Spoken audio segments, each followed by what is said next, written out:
Hi, this is Mahabeli from the American University in Cairo, and today I have with me Jasmina. Go ahead, Jasmina.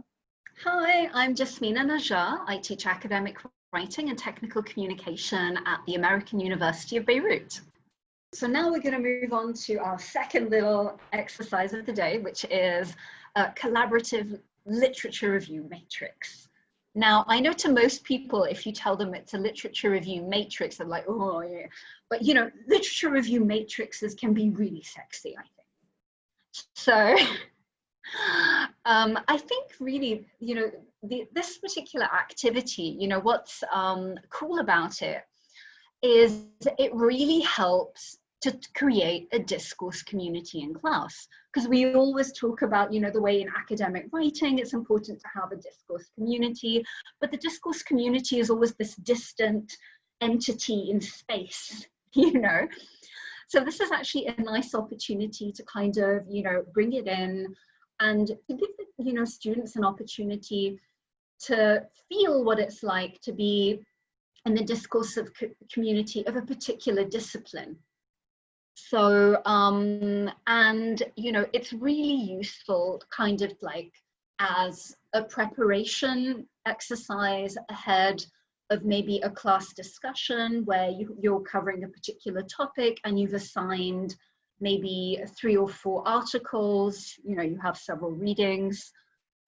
It's good preparation ahead of a class discussion about a particular topic where you want students to actually go off, find their own maybe peer-reviewed journal articles or their own, sources from, popular publications, and to come and, bring that into the class discussion in addition to what you have in the textbook, for example.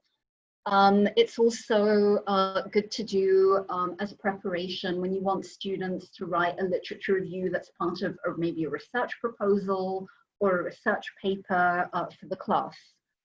And it really, it not only sharpens close reading and research and summarizing and paraphrasing and, citation skills as well.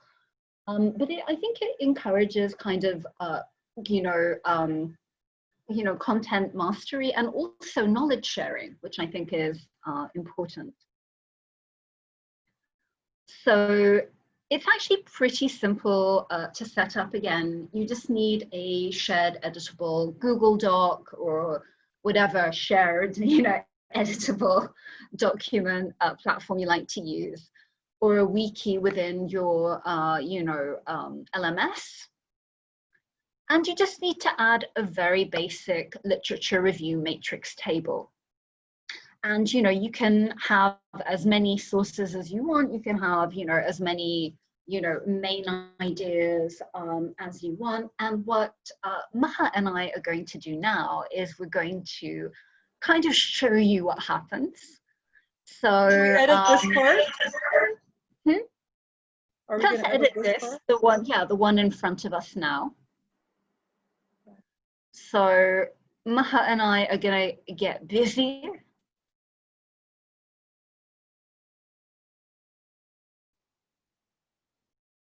Sure, you're wondering, what are we doing? The suspense. All right. We're not going to fill it all out. Don't worry. We're not here to bore you people to death. We're just going to show you how it works. So as you can see, we're just adding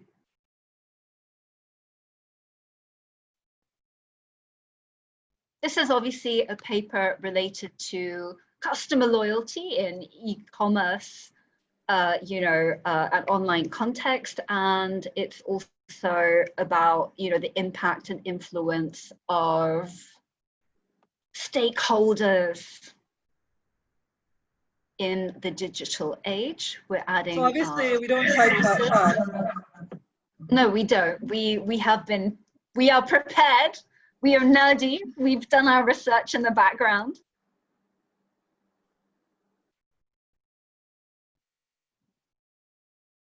And so then for each of the topics, we've got this written somewhere else, copying and pasting. So for each of the sources, under each of the arguments, we're putting in our quotes or our paraphrases, right? Paraphrases. And what we're doing here, let's do that now. We've added our sources. And as you can see, we used Harvard style citation. And it's a good way of, again, letting students practice citation. And now what we're going to do, we're going to add, I'll add something to customer loyalty. So will Maha. Let's do that now. So what I did, I added a paraphrase, and I have the citation, which needs a bit of fixing. Maha is going to add hers now.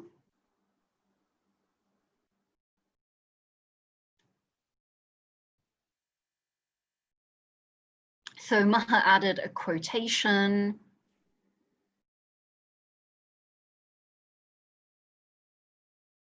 All right, now we're going to move on to the next point, the next set of sources.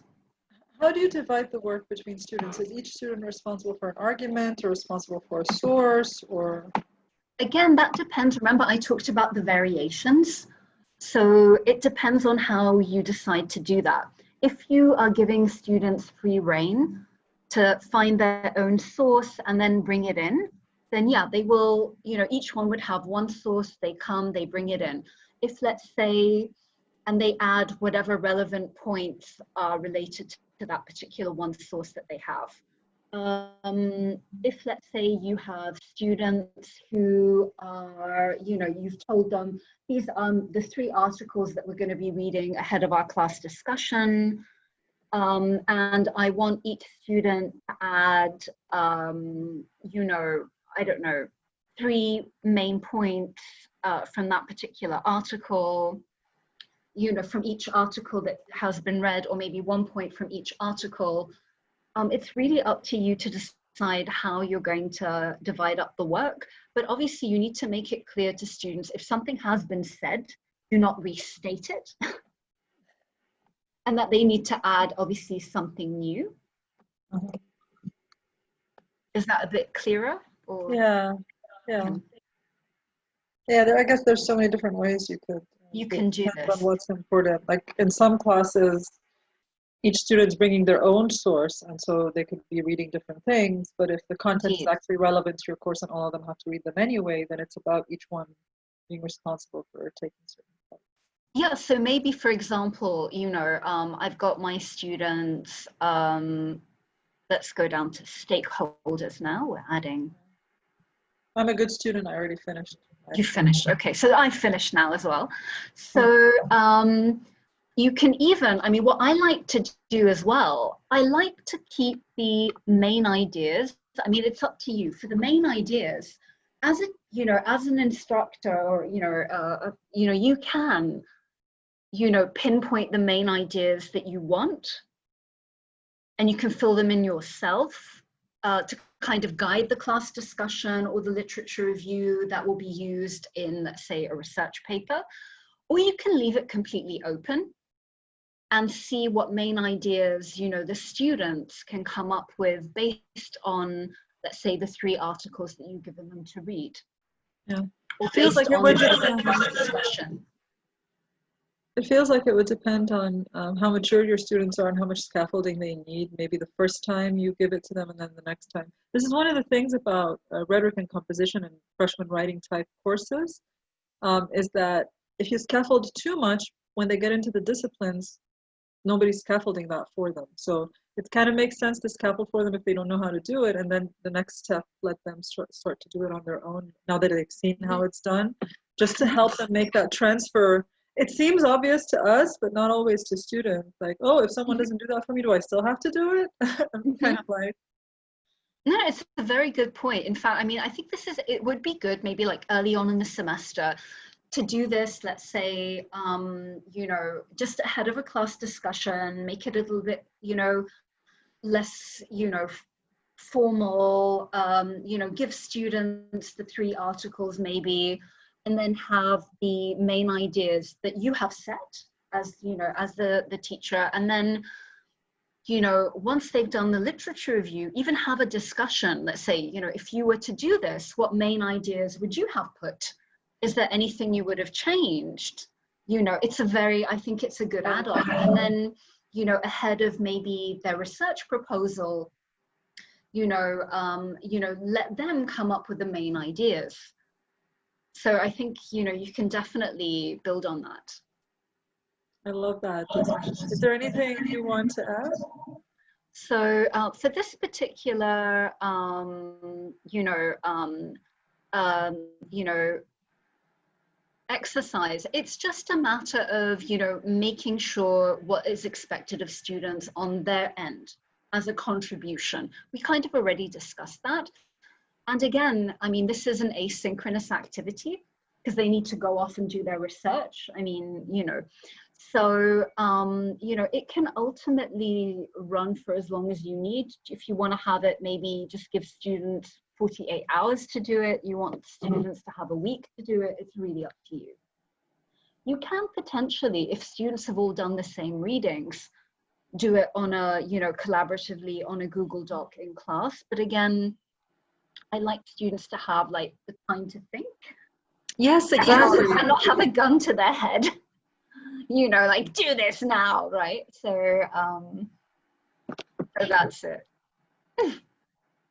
I can also see, like, if students have done something like hypothesis annotations on articles ahead of time, then it would be much easier to do it synchronously if you wanted. So they would do the thinking time by annotating the article, and then during class time, they're just putting it into this table to sort of help them see how they can then use their hypothesis annotations, which we talked about in another video. Help them use these in the literature review, and that will show them how quickly they can do it. So that could be